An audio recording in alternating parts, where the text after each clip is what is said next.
Yeah, good day, everybody. I greet you from the table of Footprint Media.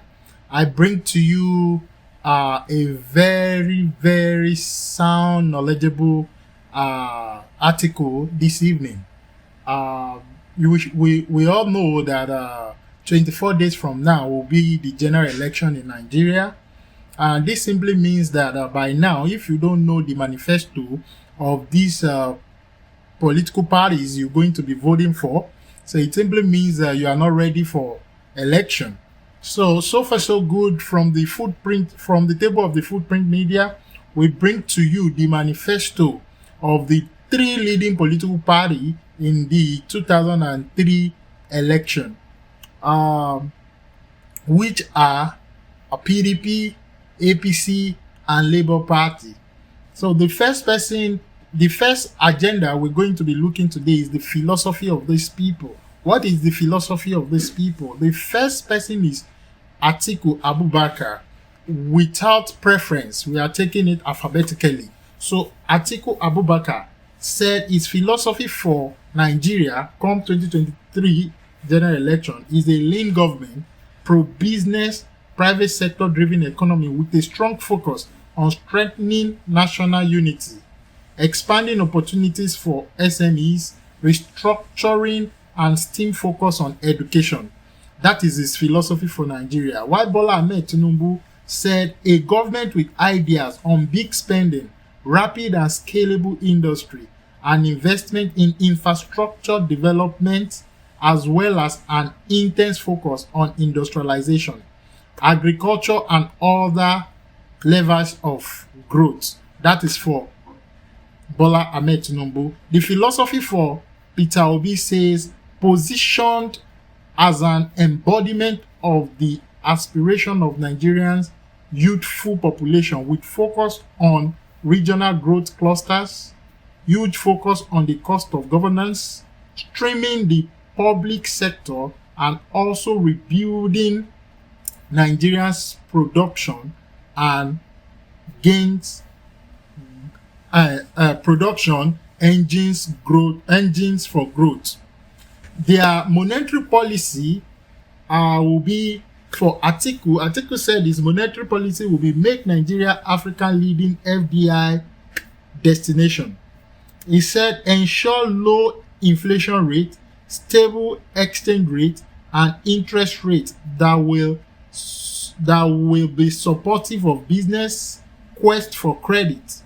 Lastly, he said establish an infrastructure debt fund (IDF) for the financing and delivery of a large infrastructure project across all the sectors of the economy. For Bola Ahmed Tinubu, his monetary policy and fiscal policy says that review of fiscal allocation formula to allow states greater flexibility to foster grassroots economic development, creation of a progressive tax regime, and delinking revenue from expenditure to accelerate growth, civil service reform, and reduction of the cost of governance with a cap on physical expenditure for the construction of government building and on the salaries of public servants.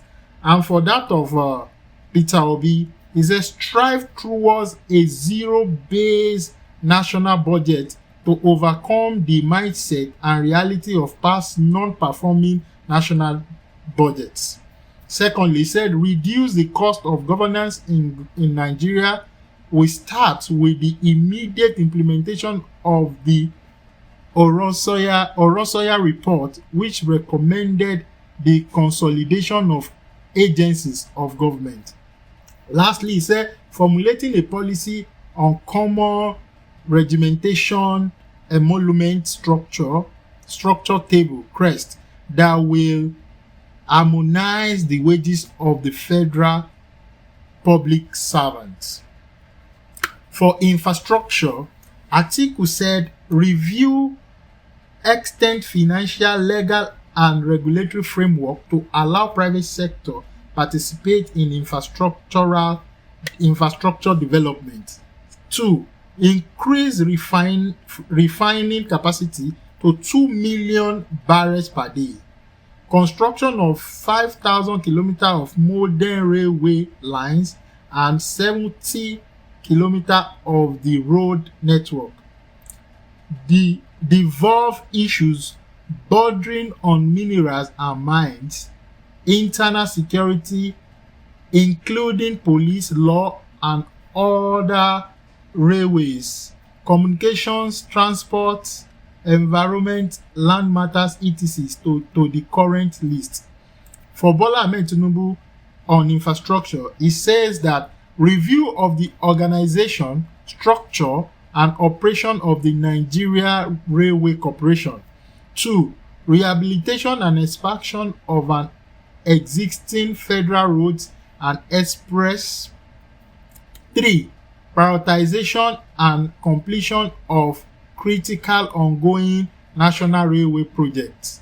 Lastly, deliver broadband services to 90% of the population by 2025. For Peter Obi on infrastructure, he said establish the National Transport Commission as an integrated economy regulator to make the transport sector efficient and bankable for private sector investment. Secondly, he said build expensive and world-class infrastructure for efficient power supply, railroad and air transportation, and pipeline network through integrated public-private partnerships and entrepreneurial public sector governance. On health, for Atiku said unlock the market potential of the health sector by engaging the private sector. Secondly, accelerate Nigeria's transition towards achieving universal access to affordable and quality healthcare services for all by 2030. Expand healthcare professionals to the front line and attract Nigerian doctors in the diaspora to reverse brain drain.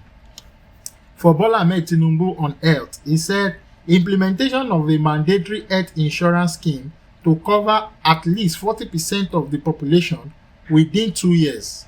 Support the allocation of about 1% of pooled health insurance fund to health research.